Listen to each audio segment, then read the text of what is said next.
My Hero Academia. Let's go. This is My Hero Academia, chapter 310, Masters and Pupil. Color page, which I thought was pretty cool. Very nice. Yeah. It's been a while One Piece Oh, sorry. had a pretty cool color page, too. Oh, yeah, for sure. They both had Actually. really great color pages. I like My Heroes, like their little one-page color pages because they always look like the cover of an American comic. Yeah, it literally looks like how Marvel comics look right now, actually. Mm-hmm. Even down to the fact that So they went to that retro look. as a They've little been doing the barcode retro as look well. recently. Yeah, I know. I always loved that. This is like he did this a lot in the beginning. Yeah. You should do this more. It's really cool. Yeah, man, I miss it. Yeah, number 310. Holy shit, we've come a long way, haven't we? Yeah. We start off in the dead of night.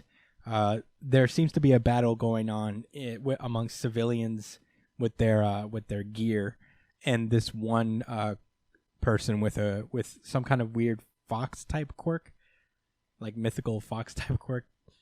And they're just attacking her, thinking that she's a villain. It's not looking good for her. They end up like they blast a super blast at her. And, yeah, this is.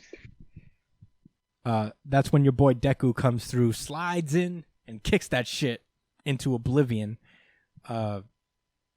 And he loops around on this lamppost, and he pleads with everybody to calm down. And he knows that it's a dark and stormy night, but this woman is not a threat to anyone. And they run off saying that, well, she shouldn't wander around in the dark looking like that. That's fucked up. She doesn't even look dangerous. Yeah, I mean, it's a consistent thing. I thought this was very interesting because, this has already been established that people with her type of quirk, which are like transformative, or I know they have a word for it, but transformative is the one I remember, where it's like people like Spinner who get discriminated against. Yeah. Because they basically wear their quirk 24/7 and they look different from everybody else. Very X-Menian, Yeah, it's like they're mutants almost. But... Yeah, basically. But yeah, she explains that, she was slow to evacuate and she thought that she'd stay home and wait for it to blow over, and it didn't get much better. People started getting hurt, so she decided to run off to take shelter at a hero school, and shit turned sour real fast. This cute little moment where Deku floats up and gives her an umbrella, and floats off, assuring her that basically everything's going to be okay, that he's going to make it right. At that point, All Might pulls up in his sick whip. Yeah, holy shit. I guess being the number one hero had its perks, huh? Yeah, I keep forgetting. That shit looks like the Batmobile, bro. It's interesting. I forget how... Isn't that the fucking Best Genius mobile? That's interesting. I think it is. Oh, I don't know. Maybe.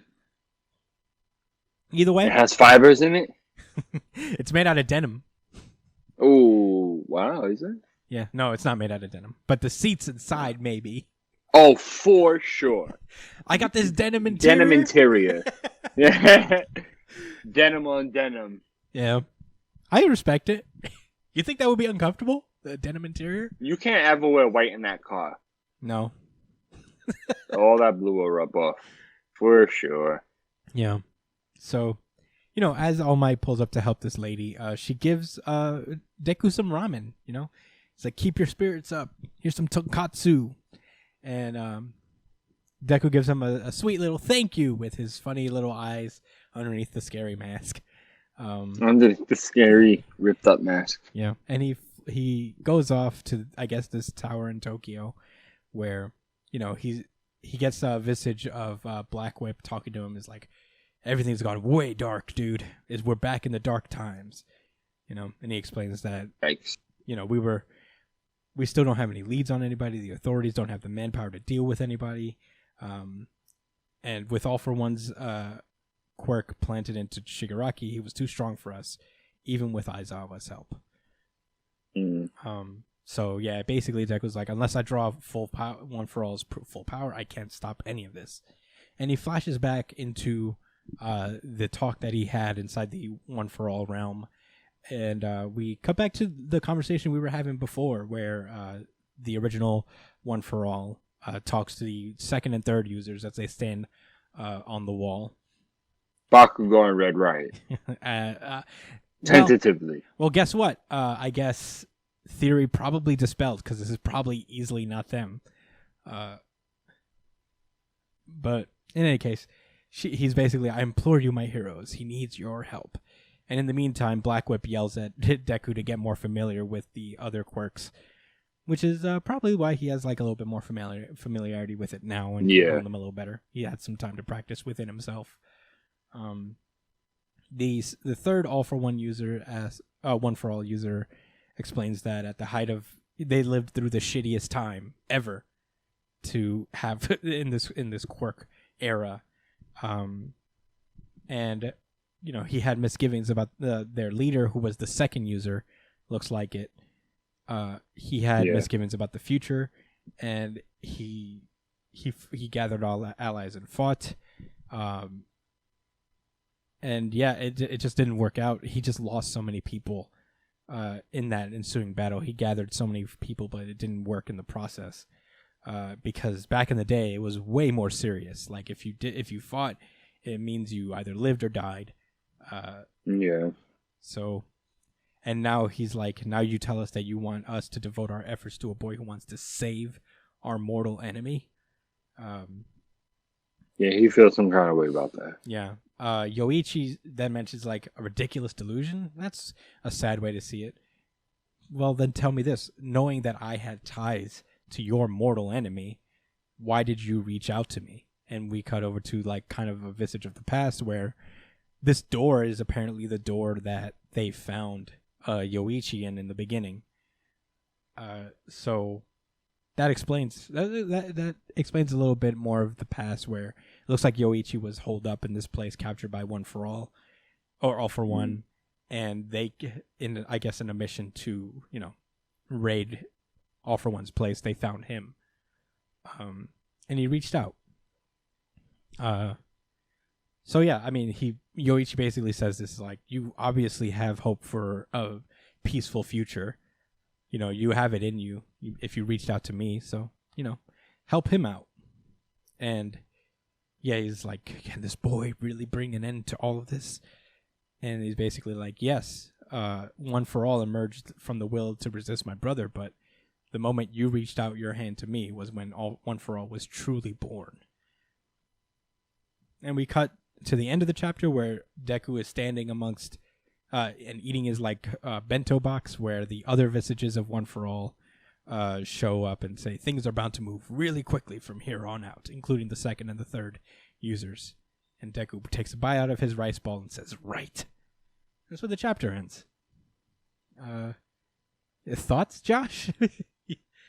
Well, first of all, this was a solid chapter. I like that we got a little bit more insight into the other users.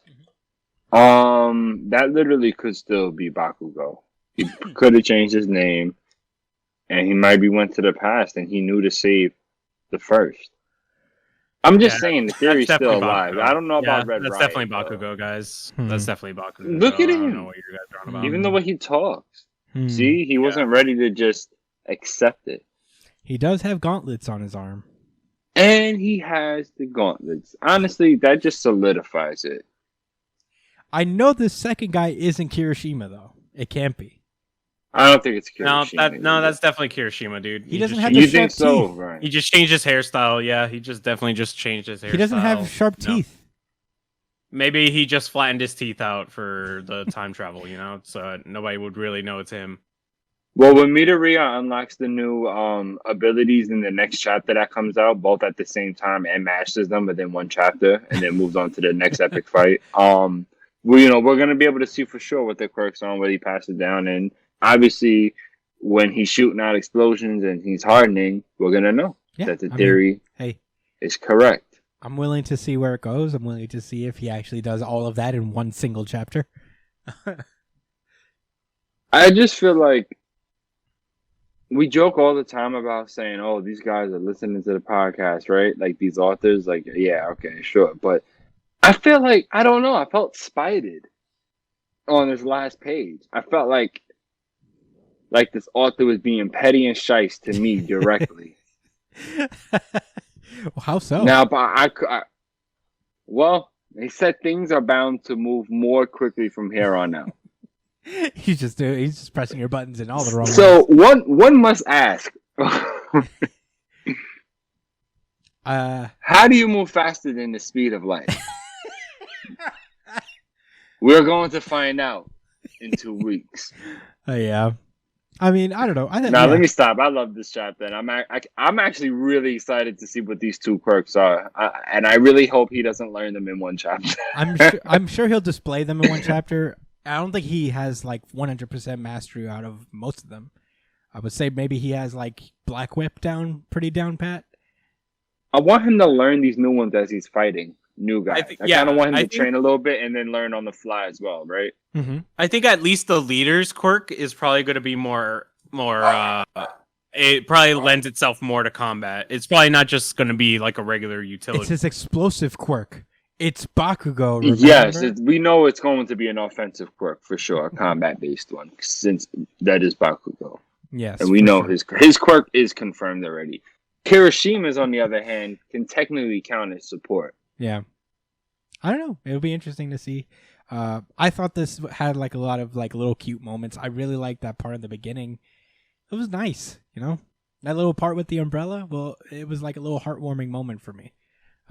You know what? Actually, I had a nitpick, and I wanted to wait to say some positive things before I like came off as a hater or something. But I really believe that scene, and on the topic of mutants, right? Or whatever, like how X-Men is.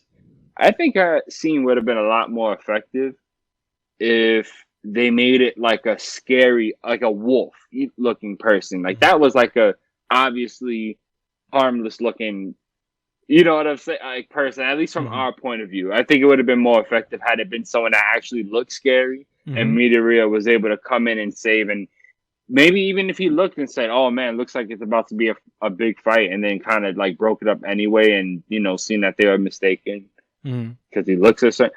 I don't know.